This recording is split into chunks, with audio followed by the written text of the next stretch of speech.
Assalamualaikum warahmatullahi wabarakatuh. Alhamdulillahirabbil alamin, wassalatu wassalamu ala asrofil anbiya'i wal mursalin wa ala alihi washabbihi ajmain. Puji syukur kita panjatkan kepada Allah karena Allah telah memberikan kesempatan dan waktu untuk kita bertemu walaupun melalui video ini. Salawat dan salam tak lupa kita hadiahkan kepada Nabi besar kita Muhammad SAW. Dengan syafaatnya kita harapkan kita bisa bertemu beliau di surga insyaallah. Amin amin ya rabbal alamin. Kita bahas tentang fungsi hadis terhadap Al-Quran atau juga disebut dengan sunnah.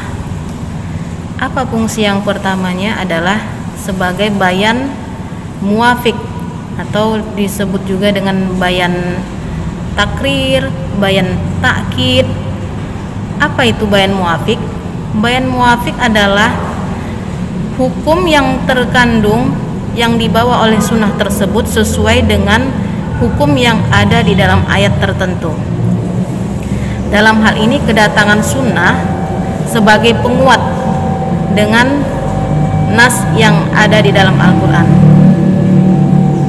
Contohnya ada hadis yang berbunyi An Abi Amrin radhiyallahu anhu anan Nabiy sallallahu alaihi wasallam qala bunyal islamu ala khamsin syahadati alla ilaha illallah wa anna muhammadar rasulullah wa iqamis sholati wa itaiz zakati wa hajjil baiti wa saumi ramadan,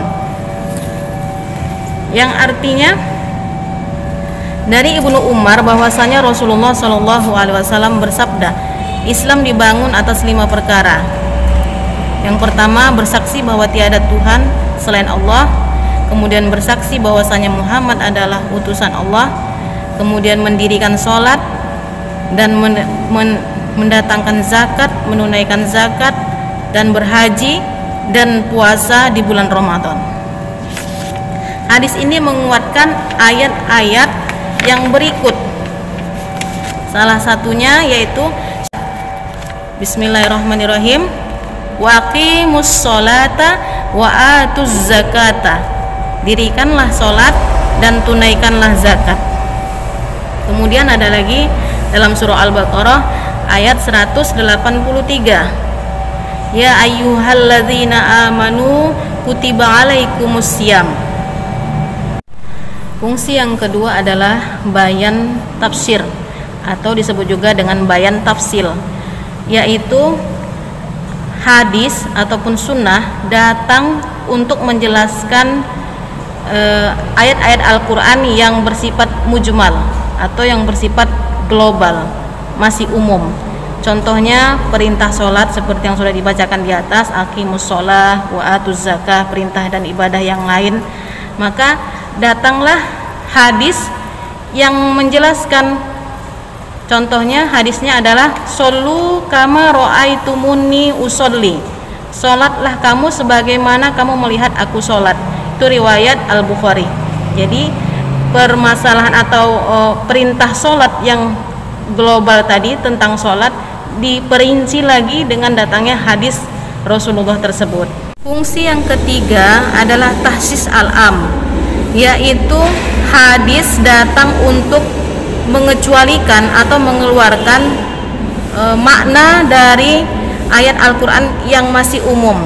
Contohnya pada surah An-Nisa ayat 11, Bismillahirrahmanirrahim, yusikumullahu fi auladikum lizzakari mislu hazil unsayain. Allah mensyariatkan bagimu tentang anak-anakmu, yaitu bagian anak laki-laki sama dengan 2 bagian anak perempuan. Ayat ini membahas tentang keumuman pembahagian harta warisan dari orang tua yang telah meninggal kepada anaknya, yaitu bagian anak laki-laki mendapat 2 bagian dan bagian anak perempuan 1 bagian. Tetapi masih masuk ke dalam ayat tersebut anak yang membunuh orang tuanya juga mendapatkan bagian yang sama. Kalau yang membunuh orang tuanya juga, kalau laki-laki mendapat 2 bagian, yang perempuan mendapat 1 bagian. Tetapi ada hadis yang muncul yang datang kemudian, yaitu hadisnya al-qatilu la yarisu, pembunuh tidak mendapatkan warisan. Jadi hadis ini mengkhususkan, jadi hadis ini mentaksiskan ataupun mengecualikan bahwasanya anak yang membunuh orang tuanya tidak akan mendapatkan harta warisan dari orang tuanya.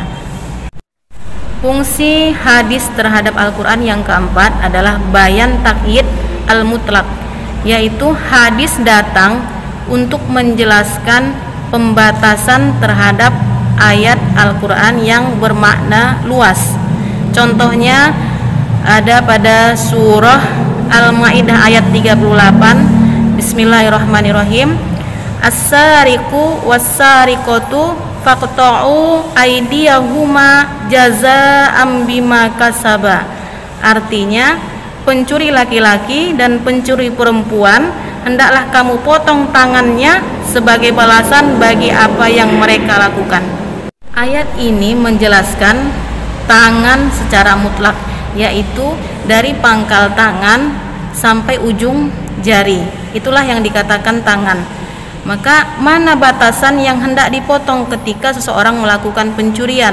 Maka datanglah hadis Rasulullah yang Rasulullah pernah melakukan hukuman bagi orang yang mencuri dengan memotong tangannya sampai pergelangan tangan saja. Hadis itulah untuk menjadikan batasan terhadap makna ayat yang mutlak tersebut. Yang kelima adalah bayan nasyah atau disebut juga dengan bayan tabdil, yaitu hadis datang untuk menghapus atau menggantikan hukum yang ada di dalam ayat Al-Quran.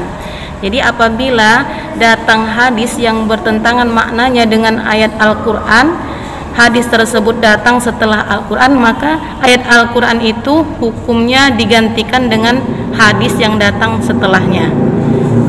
Itu contohnya bisa kita lihat di dalam surah Al-Baqarah ayat 180. Bismillahirrahmanirrahim. Kutiba alaikum iza hadara ahadukumul mautu in taraka khairal wasiyatu lil walidaini wal aqrabina bil ma'rufi haqqan 'alal muttaqin.